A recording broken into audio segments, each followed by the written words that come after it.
네, 안녕하세요. 오늘은 이번 주에 시작했던 어반 웨이브라는 퀄리파이어 그게 진행이 됐는데요. 근데 이제 어반 웨이브라는 그 대회 자체가 이제 이번 연도에 처음으로 시작이 되는 걸로 알고 있고, 생각보다 제가 알기로는 한국에서 이렇게 큰 규모로 올린 대회가 없던 것 같아요. 그래서 그거에 대해서 좀 기대가 많이 되고, 그리고 빌리브 선수분들도 많이 참여를 하는 것 같아서 그런 부분에서 좀 네, 기대가 많이 되는 것 같습니다. 그래서 네, 국내에서 좀 큰 대회가 열리고 있고, 그리고 뭐제 생각에는 한국에서 만약에 본선 진출이 언젠간 꿈이다라고 하시면은 그러면은 가장 좋은 대회 경험이 되는 대회 중 하나가 아닌가 그런 생각이 듭니다. 그래서 일단 어반 웨이브가 인천에서 열리는 걸로 알고 있는데 근데 그 퀄리파이어는 이번 주에 시작을 했고 그리고 다음 주 주말에 마감이 되는 걸로 저는 알고 있습니다. 그래서 뭐 만약에 지금이라도 뭐 본선 진출에 관심이 있으시다면은 뭐 지금도 아직도 그 참여를 하실 수 있는 걸로 저는 알고 있어서 네 그렇게 하시면은 좀 네, 좋을 것 같습니다. 제 생각에는 뭐 선수로서. 그리고 일단 퀄리파이어에 대해서 세 가지의 와드가 지금 나와 있는데 그거에 대해서 제가 좀 그 와드 리뷰를 하고 그 다음에 뭐 빌리브의 선수들 중에서도 참여하시는 분들 중 제가 순위도 조금 예상을 하고 싶습니다. 그래서 일단 제 모니터를 이렇게 같이 share 하겠습니다.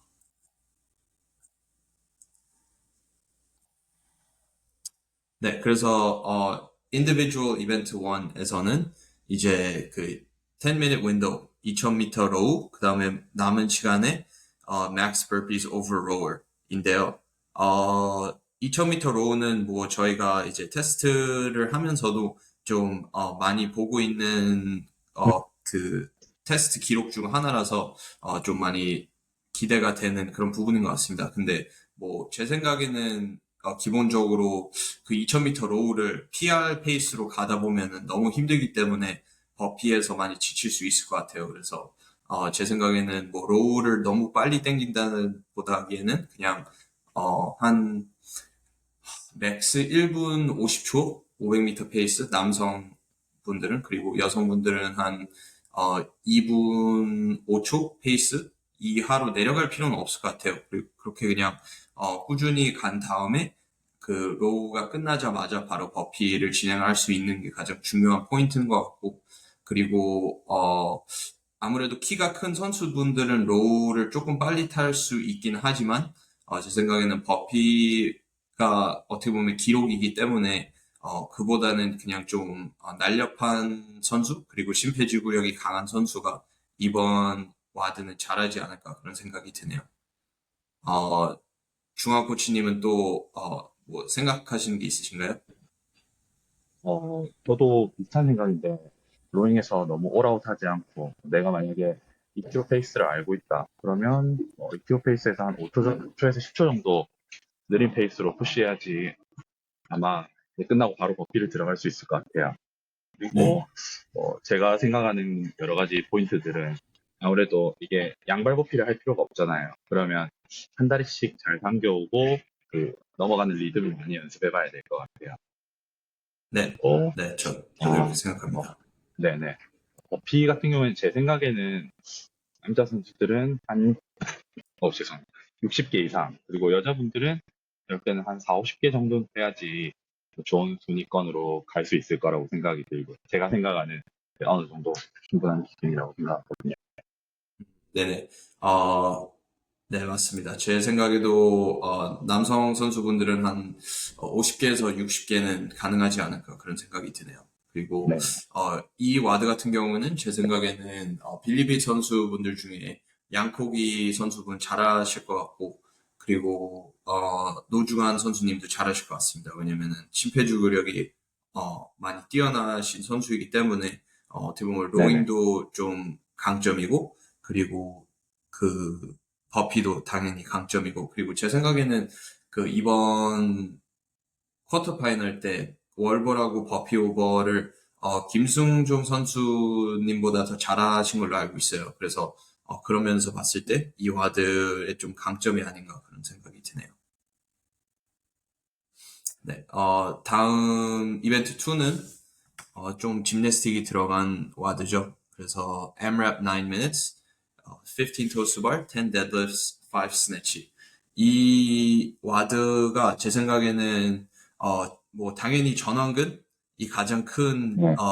네, 팩터인 것 같아요. 그래서 전완근 트레이닝을 잘 하는 것도 중요하지만 제 생각에는 좀 현명한 랩 횟수를 좀 이렇게 전략을 짠 다음에 그 다음에 들어가는 게 좋을 것 같습니다. 그래서 뭐 네네. 토투바는 제 생각에는 5개씩 끊어가도 뭐큰 지장 없이 잘 할 수 있을 것 같고, 그리고 데드리프트도 5개 이렇게 나눠서 해도 될 것 같고, 스네치는 제 생각에는 싱글보다는 터치앤고를 가도 된다고 저는 생각을 합니다. 만약에 본선 진출이 당연히 뭐 그 목표라면은 그러면은 네, 터치앤고 5개 정도는 할 수 있을 거라고 저는 생각을 하고, 그리고 뭐 9분이라는 시간이 생각보단 짧지만 뭐 그냥 처음부터 끝까지 계속 크게 달리면은 전완근이 털려서 이제 더 이상 뭐 토투바도 5개씩 못 할 수가 있어서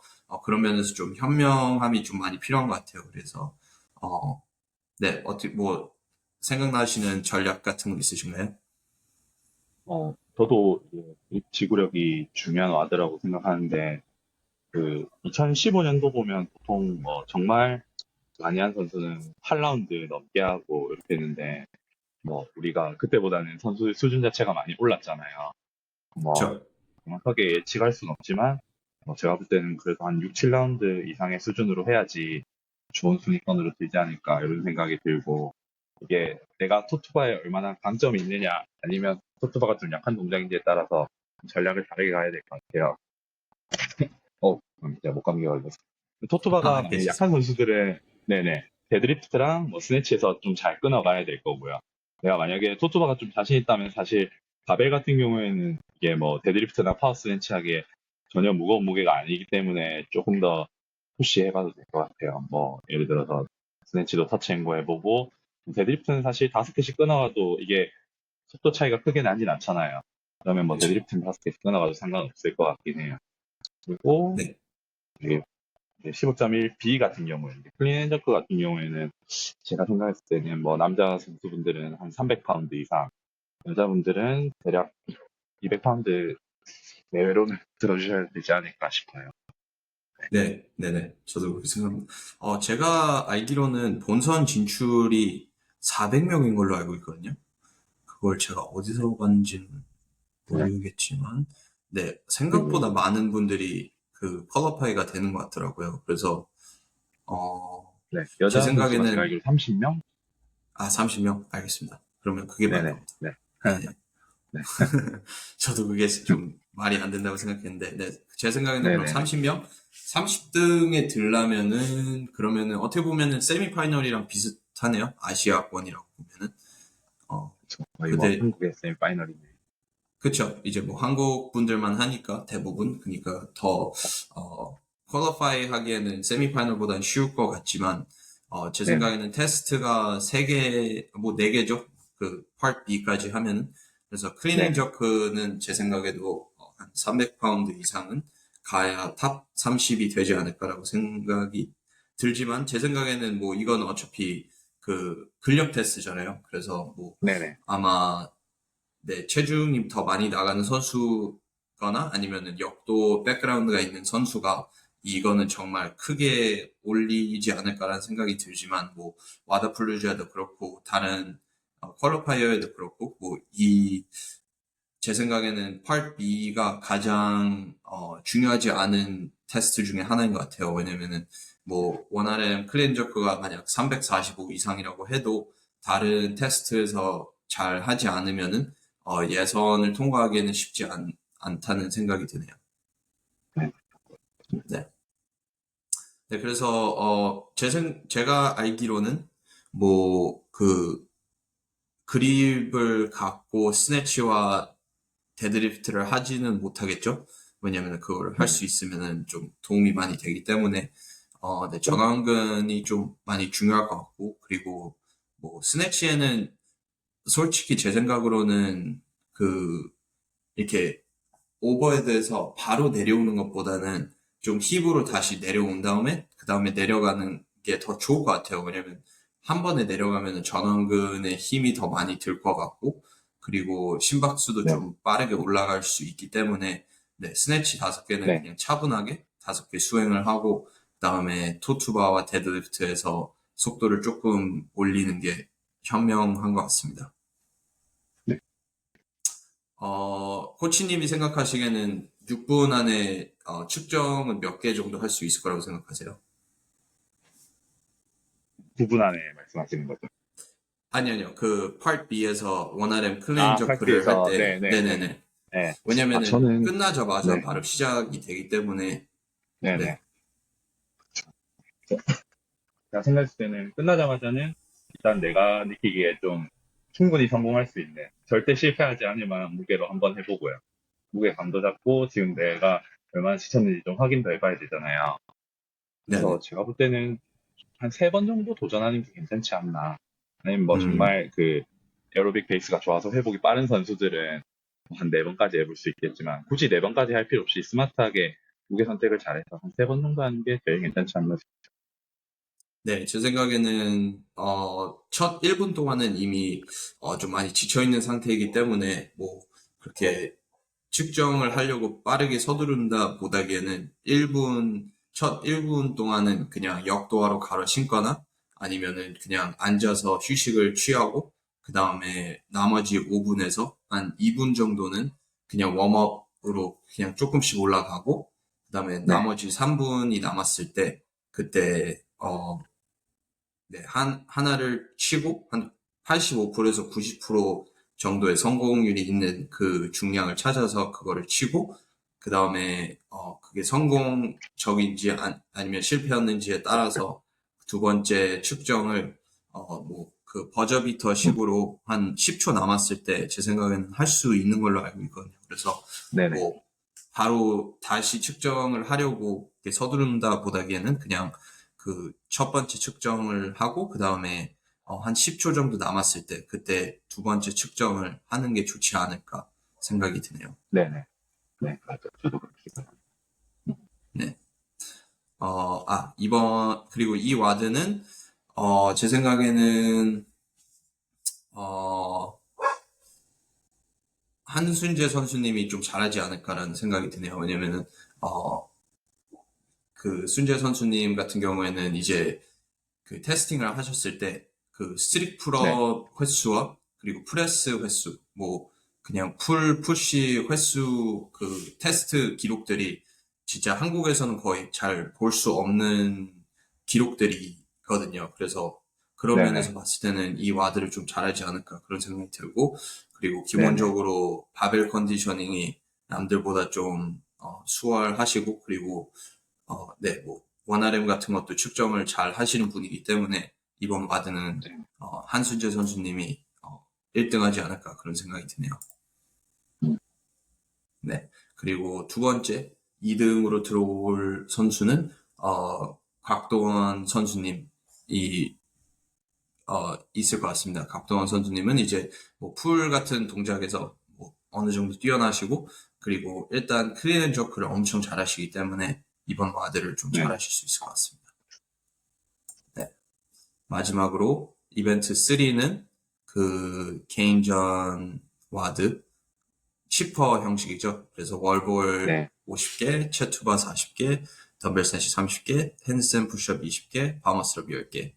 어, 제가 생각했을 때는 뭐 본선 진출이 목표라고 하면은 대부분의 동작들을 다 언브로큰 할 수 있지 않을까라는 생각이 드네요. 왜냐면은 네네, 일단 네, 50 월볼 샷은 제 생각에는 뭐 50개 언브로크는 본선 진출이 목표라면은 무조건 하실 수 있어야 된다고 생각을 하고 그리고 네, 이거는 푸시 동작이기 때문에 체투바 풀에서 그렇게 크게 지장이 가진 않거든요. 뭐 심박수가 올라가긴 네네, 하지만 네, 40 네, 체투바를 한 번에 가거나 아니면은 25, 15 이렇게 해도 상관은 없을 것 같아요.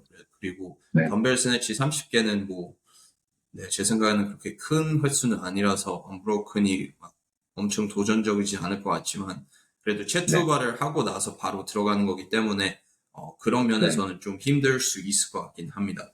네, 네, 그리고 핸슨 푸시업은 이제 제가 만약에 이벤트를 만약에 설계를 했다면은 스트릭트 핸슨 푸시업으로 했을 것 같습니다. 왜냐면은 거기서 좀 큰 차이가 날 수 있을 것 같아요. 네, 그래서 네, 맞아요. 만약 스트릭트 핸슨 푸시업이면은 이제 upper body 윗몸 프레스가 약점이신 분들은 좀 크게 약점이 이렇게 드러날 수 있는 그런 구간이라서 네, 저는 쓰레기였으면 좋겠지만 뭐 키핑 핸드 푸시업이라면 20개 정도는 언브로큰 가능할 것 같고 그리고 파머스럽도 10개는 체투바 스네치 때문에 얼마나 풀링 스트렝스가 사라졌을지는 모르겠지만 제 생각에는 10개 언브로큰 충분히 가능할 거라고 생각하고 그리고 뭐 네, 빠르게 6, 4 해도 뭐 상관은 없을 것 같습니다.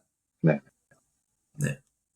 그래서 제가 예측하기로는 어, 다 해서 한 5분에서 6분 대면은 끝낼 수 있을 것 같습니다. 제 생각에는 탑 엘리트 선수분들은 네, 6분 대 그때쯤이면 끝낼 수 있는 그런 와드인 것 같습니다. 저도 비슷한 생각인데, 이게 네네. 타임캡은 12분이지만, 볼 때 엘리트 선수들은 5, 6분대가 충분히 가능할 거라고 생각하거든요. 이게 또, 이 클래식한 치퍼 스타일의 와드이기 때문에, 얼마나 내가 그 병목 구간이 생기는지, 막히는 구간이 생기는지 안 생기는지가 되게 중요한데, 뭐, 네네. 전반적으로 몸이 가벼운 선수들이 아무래도 좀 잘할 것 같아요. 덤벨 스위치도 남자분들 50파운드, 여자분들 35파운드니까 대부분의 몸이 가벼운 분들한테도 크게 도전적인 무게가 아닐 거고요. 근데 이 와드가 가장 퀄리파이어 세계 와드 중에서는 수월하지 않나 싶어요. 네네. 대부분 엘리트 선수들, 이제 모든 능력치가 비슷한 선수들에 비교하면 아마 이 와드가 제일 쉬울 것 같아요.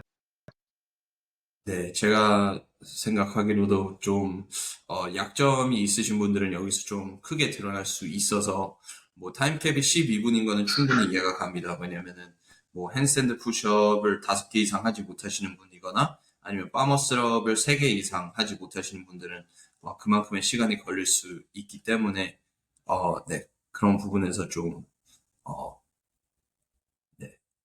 좀 시간이 6분이 걸리는 분들도 있고, 8분이 걸리는 분들도 있고, 11분 이상이 걸리는 분들도 충분히 있을 거라고 생각이 듭니다. 네. 이 와드는 누가 잘할까요? 이 와드도 솔직히 한순재 선수님이 잘하실 것 같습니다. 왜냐면은, 네, 아, 풀 푸시가 엄청나게 강하신 분이라서, 이 와드는, 네, 뭐, 1등? 순위권? 탑 3 순위권에 네. 들어가지 않을까 그런 생각이 드네요. 아, 어, 네. 네, 제 생각에는 승종이 형보다도 더 잘할 수 있을 것 같아요. 한수재 아, 선수님. 그래서 네, 네. 네, 알겠습니다. 양코기 코치님도 이거 엄청 잘하실 것 같은데요? 네, 맞아요. 네, 양고기 코치님도 잘하실 것 같습니다. 이 와드는 네. 네. 아무래도 그 짐내스틱이 강한 선수가 잘하기 때문에 이 와드는 네. 저도 한번 다음 주에 가능하다면 측정을 해보고 싶긴 한데 제 코치랑 그 코치님이랑 얘기를 해봐야 될 것 같습니다. 네, 엄청 재밌을 것 같습니다. 이 와드. 네, 그렇죠.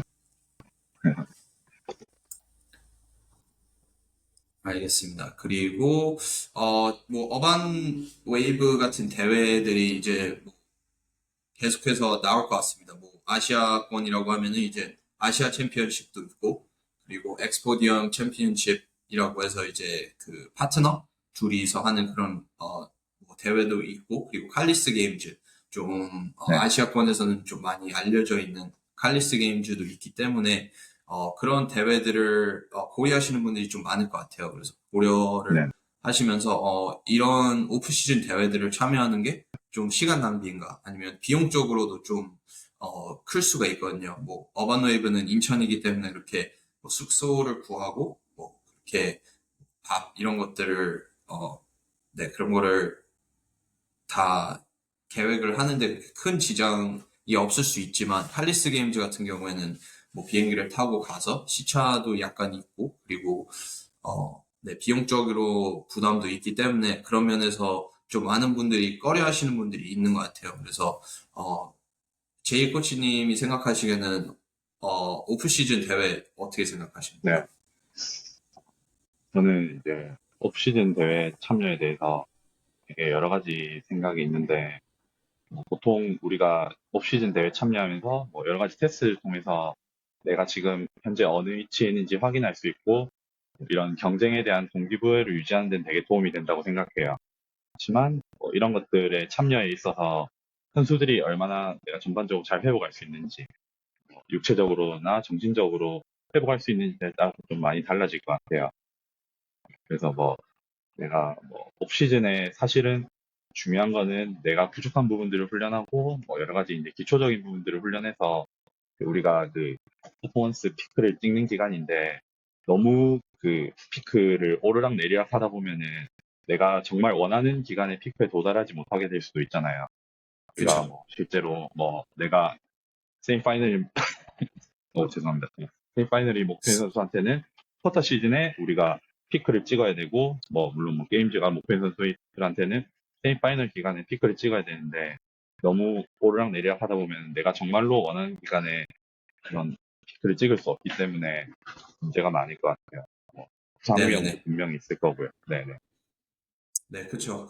뭐, 대회라는 것 자체가 이제, 뭐, 100%의 퍼포먼스를 보여줘야 되기 때문에, 네, 부상도 좀 많이 일어나는 구간인 것 같고, 그리고 말씀하신 것처럼 피크도 어느 정도 준비를 하면서 이제 그 일주일 전부터 그렇게 크게 운동량을 높이면은 대회 때 퍼포먼스가 좋지 않기 때문에 그런 면에서, 네, 대회를 위해 한 2주에서 3주 동안은 그 훈련을 못 한다고 생각을 하면 될 것 같습니다. 그래서 뭐 만약에 오프 시즌 때 크게 약점을 개선하고 싶다면은 그런 면에서는 대회들이 네, 좀 중요하지 않을 수도 있지만 제 생각으로는 뭐 저는 항상 훈련을 우선으로 생각을 했던 사람이었거든요. 그래서 뭐 다른 대회들이 있어도 저는 그냥 훈련만 그냥 꾸준히 했지만 그렇게 하면서 좀 많이 아쉬웠던 부분은 이제 대회를 많이 나가지 않았기 때문에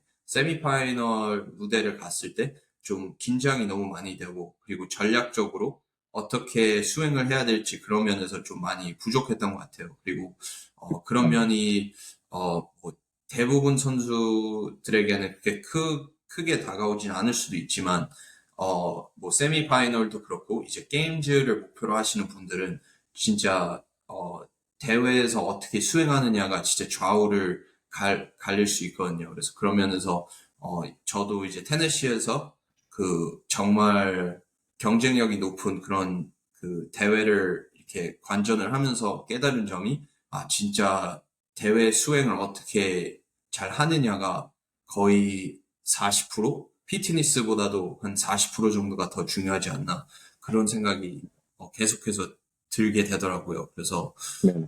네, 저는 오프 시즌 대회 이제 뭐 본선 진출이 목표라고 하시는 분들은 다 네, 적극 권장을 합니다. 그리고 한 오프 시즌 때는 한 3개에서 5개 정도는 하시면서 그냥 좀 배워가는 부분들이 너무 많은 것 같아서 네, 저는 네, 좋다고 봅니다. 그리고 뭐 아시아에서만 있는 대회보다도 뭐 이제 전에 와다플루자까지 그 퀄리파이를 하신 분들이 많았어요.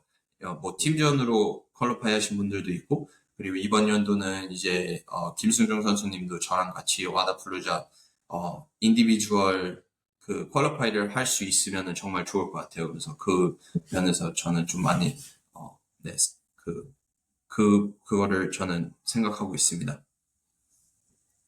선수에 따라서 많이 달라져야 될 것 같습니다.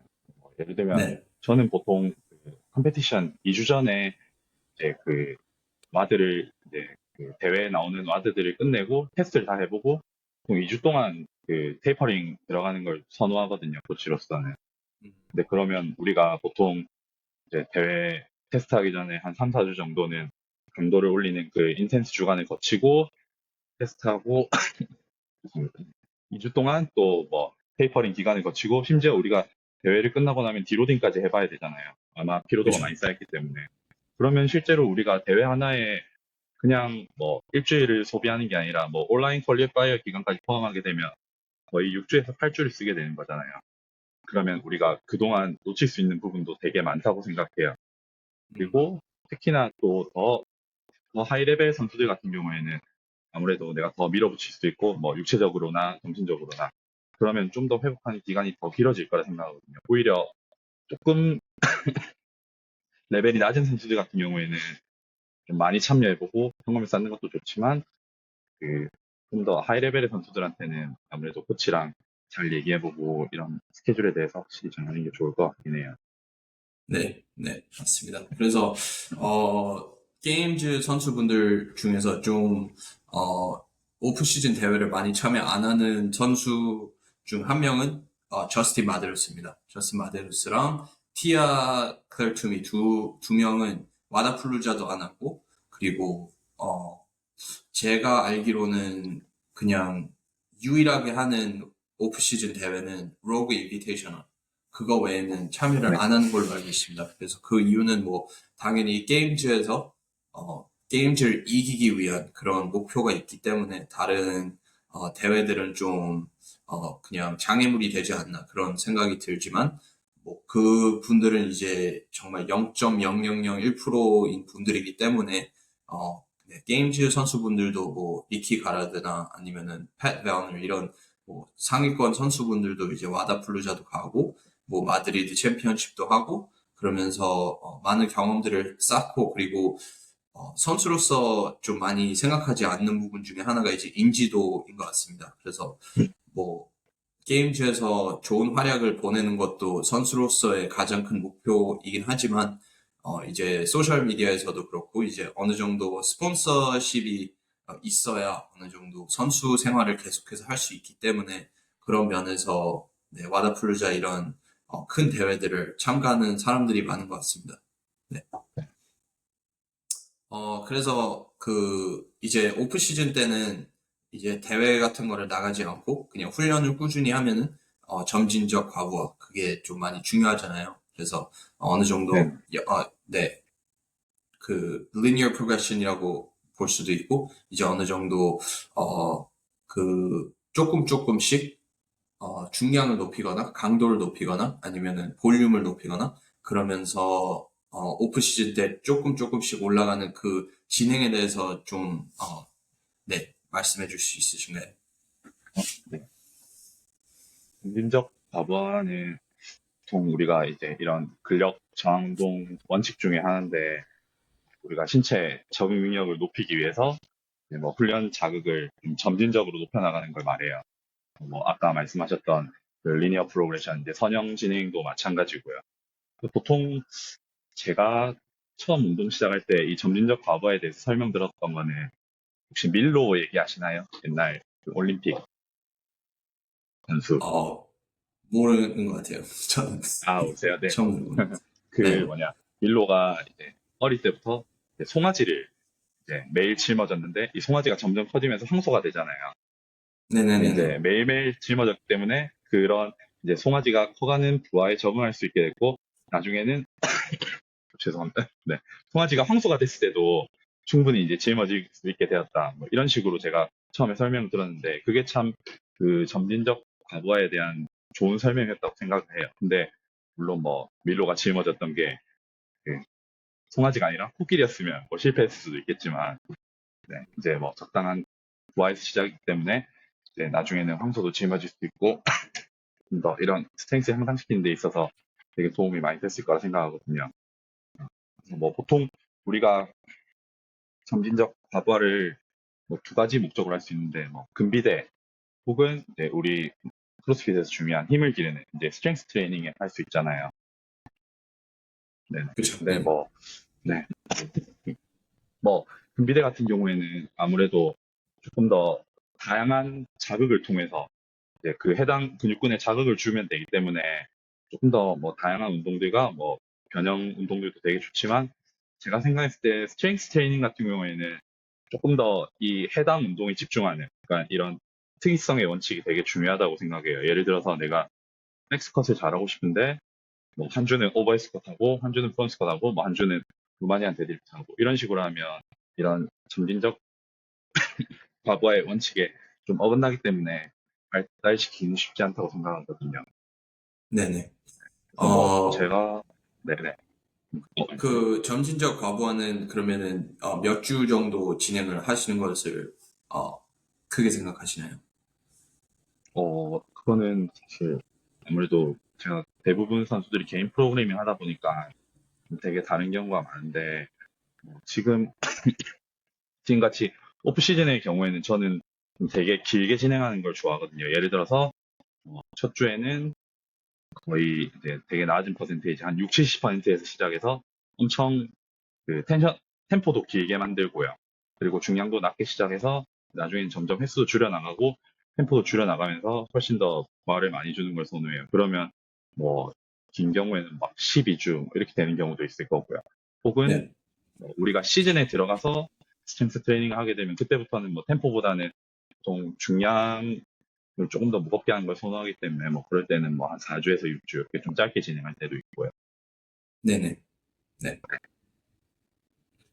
네. 그래서 빌리브 프로그래밍을 시작을 하면서 좀 크게 저도 어, 깨달은 게 이제 점진적 과부하를 통해서 뭐 스트렝스뿐만 아니라 다른 부분들도 좀 늘릴 수 있는 거를 깨달았거든요. 그래서 뭐 네네. 한국 뿐만 아니라 이제 아시아 분들은 어느 정도 체중이 그 다른 대륙권에 비해서 낮기 때문에 머신에서 좀 큰 약점이 드러나는 것 같아요. 그리고 아무래도 그 상체도 그렇고 그냥 몸 자체가 작은 선수들은 심폐지구력도 좀 많이 약점이 된다는 거를 저는 깨달았어요. 그래서 그게 좀 저는 신기하다라고 생각을 해서 조금 네, 리서치를 하다 보니까 제가 찾은 게 이제 아시아권 선수들이 특히 그 어린 아이들을 가지고 그 VO2 max랑 어, aerobic capacity 그 테스트를 했을 때 네, 그 심폐지구력이 다른 인종들에 비해서 조금 낮다 이런 그런 연구 결과가 있어요. 그래서 제 네네. 생각에는 폐 사이즈하고 심장 크기하고 그런 면에서 좀 네, 차이가 있던 것 같습니다. 그래서 아시아 네네.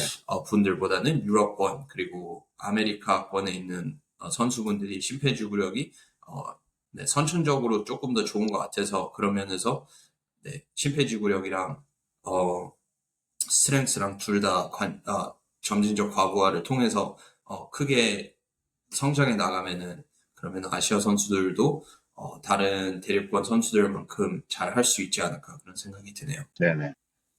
네. 그리고 마지막으로 좀 크게 이슈가 됐던 세미 파이널이 끝나고 이제 출전을 할 거라고 생각을 했던 선수분들 중에 몇 명이 이제 아시아권 선수들이 도핑에 걸려서 이제 불합격이 되는 그런 이슈가 됐었어요. 그래서 그 이야기가 나오면서 좀 저한테도 좀 많은 그 질문들이 들어왔던 것 같아요. 그 네네. 미국권에 있는 선수들 중에 뭐 그 게임즈를 가는 선수들 중에 도핑을 하는 사람들 몇 명 정도 되는가 뭐 그런 측의 질문들을 좀 많이 받고 있어요. 근데 제가 네네. 생각하기로는 뭐 그 꾸준히 게임즈를 가는 선수들 노아 월슨, 트래비스 메이어, 뭐맷 프레이저, 그 저스틴 메데로스 이런 선수분들은 저는 안 한다고 생각을 합니다. 그리고 거의 확신이 되는 이유는 이제 그분들은 어, 그런 스테로이드를 사용하지 않고도 정말 엄청난 볼륨과 엄청난 강도를 그냥 트레이닝에 하면서 진짜 인생의 거의 99%를 그냥 크로스핏에 다짐을 하는 사람들이고 그런 부분들을 블로그를 통해서 좀 많이 어, 이렇게 보이고 있는 선수들이기 때문에 그런 면에서도 그렇고 그리고 캐릭터 그 선수분들의 이제 어, 그 선수들을 좀 더 잘 알게 되면은, 이 선수들은 그런 것들을 쓰지 않을 거라는 확신이 저는 개인적으로 많이 오는 것 같아요. 그래서, 그런 분들보다는 이제, 게임즈를 너무 가고 싶은데, 근데 아직 진도가 크게 성장하지 않는 것 같고, 그리고 그냥 욕심이 더 큰 선수분들이 대부분 도핑에 걸리는 것 같고, 그리고, 도핑에 걸리는 선수들은 어, 좀 잘 보이는 것 같아요. 뭐, 예를 들어서, 필 툰 같은 경우에는 이제 와드플루자에서 갑자기 3등인가?로 아무도 몰랐던 선수가 3등으로 갔다가, 그 다음에 바로 다음 연도에 게임즈를, 갔는데, 이제 뭐 그런 선수들은 이제 뭐, 선천적으로 엄청 좋네, 이렇게 생각을 할 수도 있겠지만, 그렇게 크게 진도가 나갈 수 있는 스포츠는 아니라서, 그런 분들은 좀 잘 보이는 것 같아요. 그리고, 어, 2년 전에도 그냥 루키로 갑자기 처음으로 아무도 몰랐다가 갑자기 세미파이널에 들어와서 게임즈를 합격했던 선수가 한 명 있어요. 그래서 그분도 이제 테스트에서 스테로이드를 걸렸고 그분은 이제 다른 변명 같은 걸 안 하고 그냥 솔직하게 말을 했어요. 나는 정말 크로스핏 게임즈를 너무 가고 싶어서 뭐 지금 능력이 안 되지만 그 능력을 좀 빠르게 네, 좀 하고 싶어서 속도를 내고 싶어서 사용을 했다 이렇게 했던 것 같아요. 그리고 뭐 미국권만 아니고 뭐 아시아에서도 네, 러시아권에서 좀 많이 도핑이 걸리는 것 같아요. 뭐 네네. 그 이유는 뭐 정확히는 모르겠지만 그냥 트렌드로 봤을 때 뭐 작년에도 그렇고 그 전년도에도 그렇고 러시아권 선수분들이 좀 도핑에서 많이 걸리지 않나 그런 생각이 드네요. 안 그래도 이번에 제가 되게 웃긴 댓글을 봤는데, 지금까지는 사실 도핑에 많이 걸리는 지역이 남아메리카 지역이었잖아요. 근데 네네. 이번에 댓글이 달린 게 웃긴 게, Asia is New South America라는 댓글이 달렸더라고요. 이번에 워낙 많이 걸려서. 네. 네네. 저도 그 1등한 이반 선수 같은 경우에는 엄청 그 백스테이지부터 되게 인상적이었거든요. 되게 작년에 성적이 그렇게 좋지 않았고, 그리고 올해 갑자기 1등을 했고, 막 저도 이제 사실 코치로서 너무 궁금하니까, 뭐, 얘 코치가 누군지도 찾아보고, 코치도 옛날에 유명했던 헥스펙스 UT의 토미 헵켄브룩 선수거든요. 막 음, 코치가 쓴 글을 보니까 뭐 치앙마이에서 장염에 걸리면서도 막 열심히 훈련하고 이랬길래, 아, 이 친구 진짜 열심히 했구나. 이런 생각을 많이 했었어요. 근데 막상 이렇게 도핑에 걸리니까 되게 많이 실망스럽더라고요. 네. 그렇죠. 네. 뭐 그런 것도 뭐, 있었고, 예, 예. 네네, 네네. 뭐 이제 아무래도 지금 아이스대에서만 주로 많이 나왔는데, 이제 아이스대가 좀 먼저 시작했고 뒤에 다른 대회들이 있기 때문에 앞으로 조금 더 나올 수 있지 않나 이런 생각이 들긴 해요. 뒤에 했던 대회들 있잖아요. 2주 뒤에 했던 대회들. 그렇죠. 네네. 이런, 네. 네. 네. 제가 출전했던 그 신디킷 크라운 세미파이널에서도 이제 그 팀전을 저는 출전을 했고, 거기서 그 7등을 했던 팀원 중 한 명이 도핑에 걸려서 저희가 이제 9등으로 올라갔어요. 근데 이제 출전을 할 수 있는 등수는 8명이거든요. 탑 8이어서, 뭐 아직 모든, 도핑 결과가 나오지 않아서 저희는 아직도 좀, 희망이 있다고 생각을 하고 있습니다. 근데, 그 팀이 혹시 그 메이엠인가요? 메이엠 타일러리. 네. 메이햄 소모스인 걸로 알고 있습니다. 네, 소모스 맞아요. 메이햄인 네. 걸로 알고 있습니다. 네. 근데, 그 팀전 같은 경우에는, 뭐, 개인전 같은 경우에는 모든 선수들이 그 탑 15등인가? 다 그 도핑 테스트를 하지만, 팀전 같은 경우에는 그냥 그 랜덤으로 2명을 골라서 그 2명을 테스트를 하거든요. 그래서, 네. 그런 면에서도 좀 확률적으로, 어, 네, 운적으로 들어갈 수 있는 선수들이 몇 명 있는 것 같지만, 제 생각으로는 어, 좀, 리스키하지 않나, 그런 생각이 드네요. 네, 그렇게. 네, 근데, 이제 그, 앤드루 힐러라고 해서 그, 크로스핏계 이제 어느 정도 모든 네, 뉴스들을 좀 잘 다루고 있는 그런 분이 있는데 거기에 그 분이 이제 스테로이드에 대해서 좀 많이 얘기를 해요. 그렇게 얘기를 하면서 말하는 게 이제 만약 정말 간절한 선수가 도핑을 하고 싶고 그 스테로이드를 쓰고 싶고 그래서 진짜 처음부터 1년 전부터 설계적으로 진짜 스테로이드를 사용을 하면은 테스트에 걸리지 않게도 충분히 할 수 있다 이런 얘기를 했고 그 부분에 대해서는 저도 동참인 것 같습니다. 뭐 만약에 뭐 테스트가 완벽하지도 않고 그리고 뭐 그 올림픽 선수분들도 이제 도핑을 피할 수 있는 그런 선수들이 충분히 많기 때문에 크로스핏에서도 그렇게 도핑을 테스트를 피해 가면서 그 스테로이드를 쓰는 선수들은 뭐 충분히 있을 수 있다고 저는 생각을 합니다.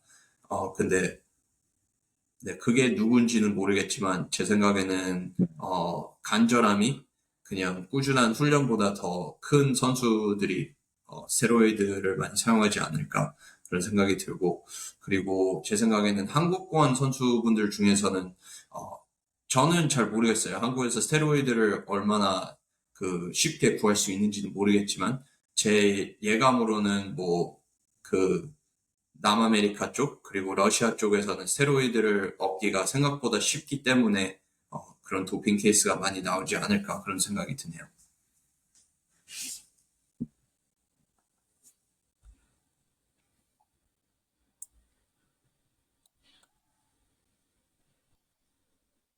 제가 알기로도 뭐 동남아시아권 이런 데서는 되게 쉽게 구할 수 있는 걸로 알고 있고 이제는 뭐 사실 한국에서도 그냥 제가 알기로는 막 중고나라 이런 데 스테로이드만 쳐도 나오는 경우가 많고요. 저도 이제 체육관을 운영하다 보니까 웃긴 거는 그 우편으로도 날라오거든요. 스테로이드를 원하면 연락을 달라 이러면서 네, 네, 그별 연락이 다 오긴 하는데 사실 게임즈 선수들 같은 경우에는 그 업 시즌에도 불시적으로 도핑 검사를 받는 걸로 알고 있거든요. 막 자기들이 한 번씩 그 도핑 검사 받는 거 인증도 하고 이렇게 하는데 그래서 아마 이미 게임즈에 나간 선수들 같은 경우에는 도핑을 하기는 쉽지 않구나 이런 생각을 좀 많이 하기도 해요. 그리고 아까 말씀하셨던 뭐 프레이저 같은 경우에는 아무래도 캐릭터도 워낙 이제 제가 생각해도 절대 안 할 것 같기도 하고 뭐 옛날에 그 리키 게라드가 걸렸을 때도 리키 게라드한테 가서 댓글에 막 나는 그런 거 쓸 만큼 약하지 않다 이러면서 댓글도 한번 네네네, 그쵸, 남겼거든요. 근데 뭐 그쵸, 지가 만약에 썼다면 뭐 그런 댓글을 남기는 거는 뭐 정말 뻔뻔한 거니까 아마 그쵸. 절대 안 그럴 것 같은데 근데 뭐 제가 봤을 때 대부분 선수들은 이걸 인정하진 않아요. 뭐 별 희한한 이유를 다 대는데 뭐 대회장에 뭐 가방을 열어놨는데 뭐 누가 뭐 스테로이드를 넣었다 뭐 아니면 뭐 소고기를 잘못 먹었다. 뭐 심지어 네네, 저는 그것도 봤거든요. 남편 침에 들어가 있던 건데 뭐 자기가 뭐 거기 옮은 것 같다 뭐 이런 것도 봤어요. 네네네, 그래서 네 뭐 맞습니다. 대부분 선수들 같은 게 크게 인정하진 않는데 뭐 내가 진짜 게임즈 갈 선수라면 그런 거에 있어서 분명히 책임은 있다고 생각해요. 내 몸에 들어가는 거에 대해서 체크하고 뭐 검사하고 좀 인정된 제품을 써야 되는데 뭐 정말로 억울한 선수도 있겠지만 제가 생각했을 때 대부분 억울한 선수보다는 그냥 이제 써놓고 억울하다 말하는 게 아닐까 이런 생각을 좀 많이 해요. 아까 그 네, 말씀하셨던 필러픽 같은 경우에는 걔는 대놓고 쓰다가 이제 캐스트로가 아예 그 오픈 못 나오게 막아버렸잖아요. 그쵸, 네, 엄청 악동이잖아요. 네네. 뭐 이제 그쵸. 걔 말대로 아예 지금 게임즈 레벨이 아니고 도핑 감시를 받지 않는 선수면 뭐 어쩌면 그런 방법도 될 수는 있을 거라고 생각하긴 해요. 네네, 네 맞습니다. 네.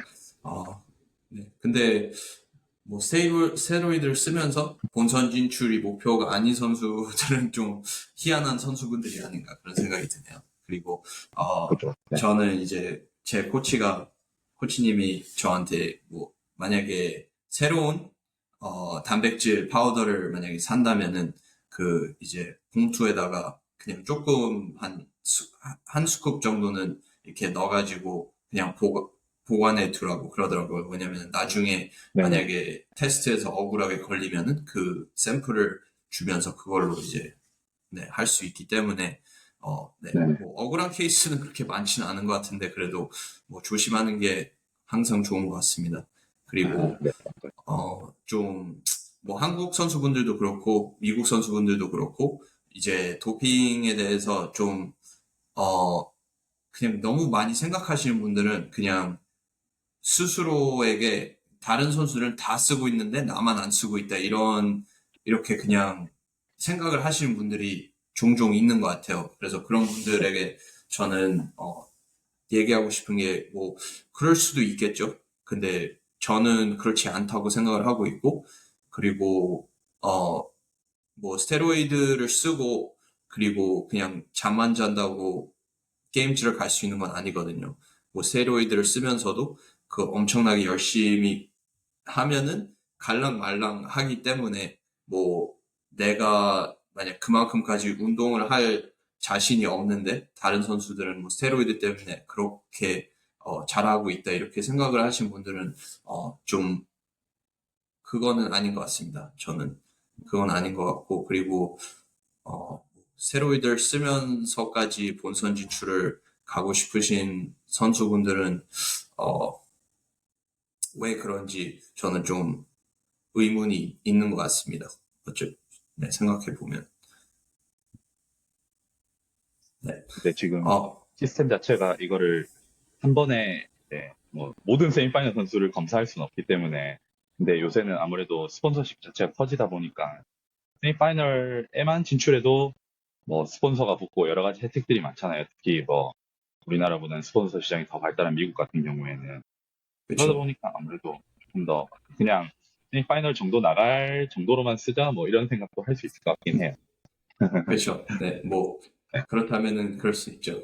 어, 네, 근데 진짜 선수로서 스폰서십으로만 진짜 선수 생활을 하면서 돈을 벌고 그렇게 하기에는 정말 힘든 스포츠인 것 같습니다. 왜냐면 큰 스포츠는 아니고 정말 세계에서 힘든 스포츠 중에 하나인 것 같아요. 그래서 네, 진짜 열정적이지 않는 한 뭐 선수로서 돈을 벌겠다 그런 다짐을 하는 거는 정말 힘든 것 같습니다. 네, 뭐, 일단, 이번 팟캐스트는 여기까지로 하고요. 그리고 다음 주에는, 또, 새로운 소식들, 뉴스들에 대해서 이렇게 얘기를 하면서 또, 오프 시즌에 또 뭐가 중요한지 그런, 대화를 하면서 좀 많은, value를 줄 수 있으면 좋을 것 같습니다. 네, 오늘 또 저랑 같이 이거 팟캐스트 해주셔서 감사하고 다음 주에 또 모두 뵙겠습니다.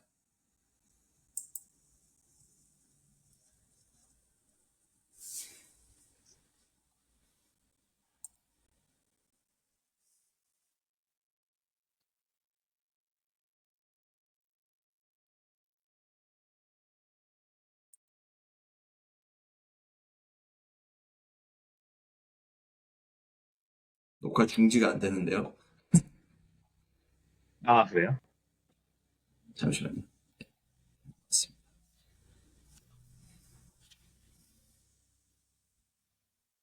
녹화 중지됐나요?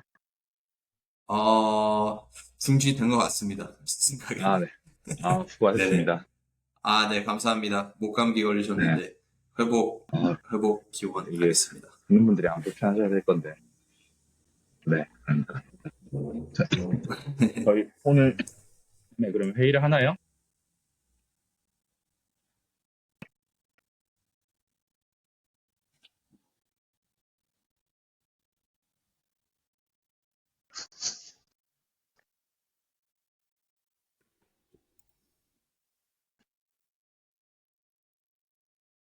뭐라고 하셨죠? 잠시 끊겼네요. 교수님 영상이 엄청 끊겼네요. 예, 예, 예. 아, 네. 네네네. 혹시 오늘 밤에 회의를 하나요, 저희? 회의요? 어, 네. 어떤 회의 말씀하시는 겁니까? 그때 저희 톡방에서 얘기했는데, 목요일 밤 10시쯤에 회의하자. 네. 말씀드렸는데, 뭐 다들 시간이 그래요? 괜찮다고 하셔서, 네. 아, 기억을 못 하시는 거. 전 아예 못 본 것 같습니다. 어, 제가 톡방 보고, 뭐 저는 시간 되니까, 그러면은 저녁에, 네, 회의할 수 있습니다. 저기 영상이 엄청 끊기네요.